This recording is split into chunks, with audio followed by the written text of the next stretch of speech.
Hi, I'm Sarah Chen, and my story is about betrayal, resilience, and sweet karma. 5 years ago, I thought I had it all: a successful online business, a loving husband, and supportive in laws. But life has a way of showing you people's true colors when money and power are involved. I met James at a startup conference in San Francisco. He was charming, ambitious, and seemed to share my entrepreneurial spirit. After a whirlwind romance, we got married, and I moved into his family's sprawling estate in Silicon Valley. His parents, Richard and Victoria Wong, welcomed me warmly, or so I thought. The first year was like a dream. I ran my successful e-commerce business from home, while James worked at his father's tech company. My in-laws bragged about having a self-made businesswoman in the family, and I foolishly believed they were proud of me. I even started contributing $5,000 monthly to household expenses, wanting to show my appreciation for letting us live in their home. Everything changed when my business really took off. I had developed a unique dropshipping platform that caught the attention of major investors. Suddenly, I was making more money than James, and the dynamic in the house shifted dramatically. Victoria started making snide comments about how I spent too much time working instead of being a proper wife. Richard would interrupt my business calls, claiming I was being too loud. But I kept my head down and focused on growing my company, secretly saving money for our own place. One evening during a family dinner, I noticed James acting strangely. He barely looked at me and kept whispering with his mother. After dinner, he asked me to meet him in his father's study. The entire family followed, and I felt my stomach knot with anxiety. "Sarah, we need to talk about your savings," James said, his voice cold and unfamiliar. "Dad's been monitoring your business accounts, and we know you've saved $87,000. I felt the blood drain from my face. "You've been monitoring my accounts? That's illegal." Richard stepped forward, his expression smug. "Nothing's illegal when it's family. Besides, I was right to keep an eye on you. Hiding money from your husband? That's shameful." "I wasn't hiding anything," I protested. "I was saving for our future, for our own house." That's when Victoria dropped the bomb. "James doesn't need a house with you. He's been seeing someone else, someone more suitable. A good Chinese girl from a respected family." I looked at James in shock, but he wouldn't meet my eyes. "Her name is Lisa," he mumbled. "We've been together for 6 months. Her family's important to Dad's business, and we need your savings to buy us a house." The room spun as their words sank in. 6 months. Half a year of lies and betrayal. And now they wanted my hard-earned money for my husband's affair partner? "You're insane if you think I'm giving you my money," I said, my voice shaking with anger. Victoria's face darkened. "You ungrateful witch. After everything we've done for you, this money belongs to the family. James is your husband. Everything you have is his." "That's not how it works," I shot back. "My business is mine. My savings are mine. And James can take his new girlfriend and—" I never finished that sentence. James slapped me hard across the face, sending me stumbling backward. "You're nothing without this family," he snarled. "We made you. We can break you just as easily." Holding my burning cheek, I looked at my husband, the stranger I thought I knew, and saw nothing but contempt in his eyes. His parents stood behind him, Victoria smirking and Richard looking calculating as ever. "You have 24 hours to transfer the money," Richard announced, "or we'll make sure you regret ever starting that little business of yours." I ran to our bedroom, locked the door, and collapsed on the bed. Through the walls, I could hear them discussing their plans for my money as if my rejection was just a minor inconvenience. They were so confident in their power over me, so sure I would give in. That night, as I lay there listening to James laugh on the phone with his girlfriend, I made a decision. I wouldn't just protect my money. I would make them regret ever threatening me. Little did they know, I had been recording our conversations for months, ever since I first noticed something was off. I needed time to plan my next move carefully. These people had shown me their true faces, and I knew they wouldn't hesitate to destroy everything I'd built. But I had something they didn't expect: proof of their illegal activities, carefully documented over months of living under their roof. Tomorrow would be the beginning of their nightmare, but for now, I had to play my cards right. I wiped my tears, opened my laptop, and started putting my plan into motion. They thought they had me cornered, but I was about to show them just how wrong they were. I woke up early the next morning, my mind clear and focused. While the house was still quiet, I began executing the plan I'd worked on all night. First, I transferred most of my savings to a secure offshore account, something I'd set up months ago when I first noticed James acting suspiciously. Then, I logged into my business dashboard and changed all my passwords, enabling two-factor authentication. Around 8 a.m., Victoria knocked on my door. "Sarah, come down for breakfast. We need to discuss the transfer." I took a deep breath and headed downstairs, laptop in hand. The entire family sat at the dining table, looking expectant. Lisa, James's girlfriend, was there too, a pretty, young woman in expensive designer clothes, sitting in what used to be my place. "Well?" Richard demanded. "Is the money ready?" I opened my laptop, appearing nervous. "Yes, I'm ready to transfer it. But first, I want to show you something." They leaned forward eagerly as I turned the screen toward them. Instead of a bank transfer, they saw themselves. Footage from last night's confrontation, along with dozens of recorded conversations proving their illegal business dealings. "What is this?" James sputtered, his face turning red. "Insurance," I replied calmly. "I have footage of Richard accessing my private business accounts illegally. I have recordings of your threats. I have evidence of the tax fraud you've been committing through your shell companies." Victoria jumped up, knocking over her coffee. "You little snake. How dare you spy on this family?" "I learned from the best," I shot back. "Did you really think I wouldn't protect myself? That I would just hand over my life's work?" Richard's face had turned an interesting shade of purple. "Delete those files immediately or I'll—" "You'll what?" I interrupted. "Destroy my business. Ruin my reputation."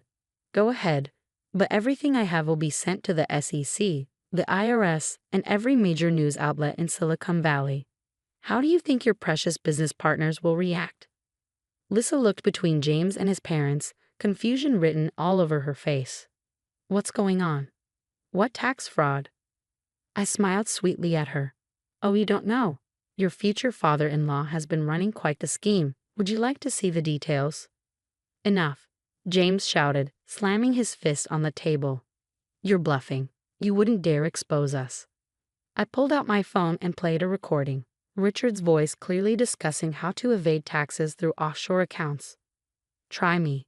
The room fell silent. Richard and Victoria exchanged worried glances while James looked like he might be sick. "What do you want?" Richard finally asked, his voice tight with barely controlled rage. "First, I'm leaving, with all my money. Second, you'll sign a document stating that neither you nor your company will ever attempt to interfere with my business.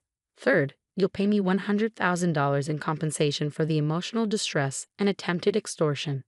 "That's ridiculous," Victoria screeched. "We won't give you a penny." I stood up, gathering my things. "Fine. I'm sure the press will love hearing about how the great Richard Wong tried to steal from his daughter-in-law. I wonder how many of your investors will stick around after that." Richard raised his hand to silence his wife. "Wait. Let's discuss this reasonably." Over the next hour, we negotiated terms. Richard, ever the businessman, tried to haggle, but I held firm. By lunch, I had a signed agreement and a transfer confirmation for the compensation money. As I packed my belongings, Lisa appeared in my doorway. "I had no idea," she said quietly, "about any of this." I looked at her expensive handbag, probably bought with my monthly contributions to the household. "Word of advice? Get out while you can. They'll do the same to you eventually." She nodded slowly, twisting her engagement ring. My old engagement ring, I noticed with amusement. When everything was packed, I walked out to my car. The family stood on the porch, their faces a mix of hatred and humiliation. James stepped forward, grabbing my arm. "You'll regret this," he hissed. "Nobody crosses our family." I pulled away from his grip. "No, James. You'll regret ever thinking you could control me. By the way, I've already sent copies of everything to my lawyer. If anything happens to me or my business, it all goes public." As I drove away, I felt lighter than I had in months. But this wasn't the end. It was just the beginning of my revenge. They thought they'd taught me a lesson about power. I was about to teach them one about karma. I checked into a luxury hotel downtown and spent the next few days setting up my new life. I leased a beautiful apartment with a view of the bay and hired additional security for both my home and office. Then I focused on the next phase of my plan. Remember how I mentioned my dropshipping platform had caught investors' attention? Well, one of those investors was Richard's biggest business rival, Marcus Chen, no relation. I scheduled a meeting with him, armed with detailed knowledge of Richard's illegal operations. Marcus welcomed me into his sleek office with genuine warmth. Sarah, I've been following your work. Your platform is impressive. Thank you, I replied. But that's not why I'm here today. How would you like to acquire Richard Wong's company for pennies on the dollar? His eyebrows shot up. I'm listening. I laid out everything I knew about Richard's fraudulent activities, showing Marcus enough evidence to prove I wasn't bluffing. By the end of our meeting, we have formed a partnership that would change everything. You realize they'll come after you when this is done, Marcus warned. I smiled, thinking of the documents safely stored in multiple locations. Let them try. The next few months were a carefully orchestrated dance of revenge and justice. Marcus and I worked together to systematically expose Richard's illegal activities, not to the public, but to his most important business partners and board members. One by one, investors started pulling out, citing concerns about company practices. Richard's company stock began to plummet. I watched from my new office as the empire he built on fraud and intimidation started crumbling. Victoria's social media was suddenly quiet. No more posts about charity galas or luxury vacations. James had to sell his Ferrari, and Lisa mysteriously disappeared from his life. Then came the day I'd been waiting for. My phone rang with an unknown number. Sarah? It was Victoria, her voice trembling. We need to talk. I let the silence stretch uncomfortably. I'm listening. Please, she whispered, pride cracking. Everything's falling apart. The board is forcing Richard to step down. Our assets are frozen. James is facing criminal charges for corporate espionage. We need your help. I thought about all the nights I'd cried myself to sleep in their house. The humiliation of being slapped by my husband, their smug faces as they demanded my savings. Meet me at the Four Seasons tomorrow at noon, I said finally. Bring everyone. The next day, I arrived at the hotel to find them already waiting. They looked terrible. Richard had aged years and months. Victoria's designer clothes were last season's, and James looked broken. I sat down, smoothing my Chanel dress, a recent gift to myself. Well? Please, Richard croaked. Make it stop. Tell Marcus to back off. We'll give you anything. I took a sip of water, letting them stew. You know what the funny thing is? None of this would have happened if you'd just been decent people. If you hadn't tried to steal from me, hadn't threatened me, hadn't treated me like garbage. Victoria dabbed at her eyes with a tissue. We were wrong. So wrong. Please, Sarah. Remember what you said to me, that I was nothing without you. Well, look at us now. I gestured at their haggard appearance. Everything you're experiencing, the humiliation, the fear, the helplessness. That's what you tried to make me feel. James reached for my hand. I pulled away in disgust. But unlike you, I continued, I'm going to show mercy. Not because you deserve it, but because I'm nothing like you. I pulled out a folder and slid it across the table. Inside is a deal from Marcus. He'll buy your company at a fair price, enough for you to live comfortably, though not in luxury. All charges against James will be dropped. In exchange, you'll sign over all control and never work in this industry again. They frantically reviewed the documents as I stood to leave. Sarah, James called out. I'm sorry, for everything. I was stupid and greedy and... Save it, I cut him off. Your apology means nothing to me. Sign the papers, take the deal, and stay out of my life. Forever. As I walked away, I heard Victoria burst into tears. The sound, once painful to me, now meant nothing. I had risen from their attempts to destroy me, stronger and more successful than ever. Today, my company is valued at over $200 million. I run it from a beautiful office overlooking the bay, where I employ over 100 people, all of whom are treated with respect and dignity. Sometimes I hear about the Wongs through mutual acquaintances. They live in a modest house now, their social circle drastically shrunk. James works as a middle manager at a small tech firm, his dreams of inheriting a business empire shattered. But I don't think about them much anymore.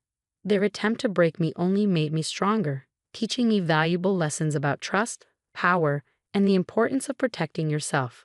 My success is no longer about revenge. It's about building something meaningful, something that helps others achieve their dreams. Last week, I received a letter from Lisa. She thanked me for the warning I'd given her that day and told me she'd dodge a bullet by leaving James. She's running her own successful business now, inspired by how I stood up to the Wongs. Sometimes, when I'm mentoring young entrepreneurs, they ask me the secret to my success. I tell them it's not just about business acumen or market strategy. It's about standing your ground, knowing your worth, and never letting anyone steal your dreams. The money the Wongs tried to steal from me seems insignificant now, but the lesson was priceless. Your greatest power lies not in wealth or family connections, but in refusing to be broken by those who underestimate you.